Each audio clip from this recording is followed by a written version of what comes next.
રાજ્યમાં દીકરીઓની સુરક્ષા અને સામાજિક માળખાને જાળવી રાખવા રાજ્ય સરકારનો મોટો નિર્ણય. સરકારે ગુજરાત મેરેજ રજિસ્ટ્રેશન એક્ટ 2006ના નિયમોમાં રહેલી લગ્ન નોંધણી પ્રક્રિયામાં ધરખમ સુધારો કરવા જઈ રહી છે.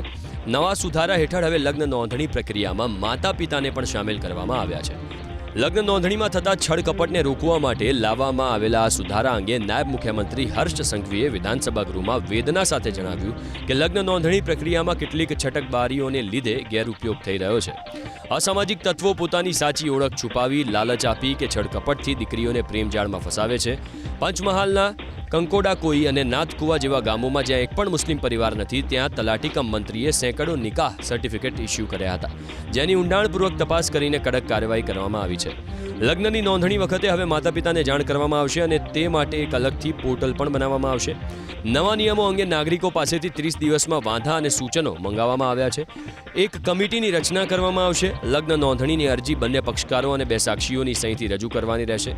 અરજી કાયદેસર રીતે નોટરાઇઝ કરીને રજૂ કરવાની રહેશે.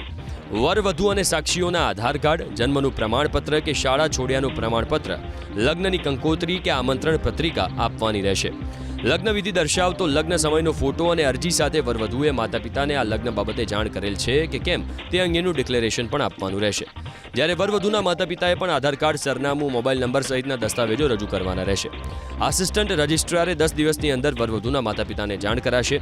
આસિસ્ટન્ટ રજિસ્ટ્રાર આ અરજીને જિલ્લા કે તાલુકાના રજિસ્ટ્રારને મોકલશે. રજિસ્ટ્રાર ખાતરી કરીને 30 દિવસ બાદ પૂર્ણ થયેલી લગ્ન નોંધણી કરવામાં આવશે. રજિસ્ટ્રાર આ તમામ વિગતો ઓનલાઈન પોર્ટલ પર મૂકશે. કોઈ સલીમ સુરેશ બનીને મારા રાજ્યની દીકરીઓને, ભોલી ભાલી દીકરીઓનું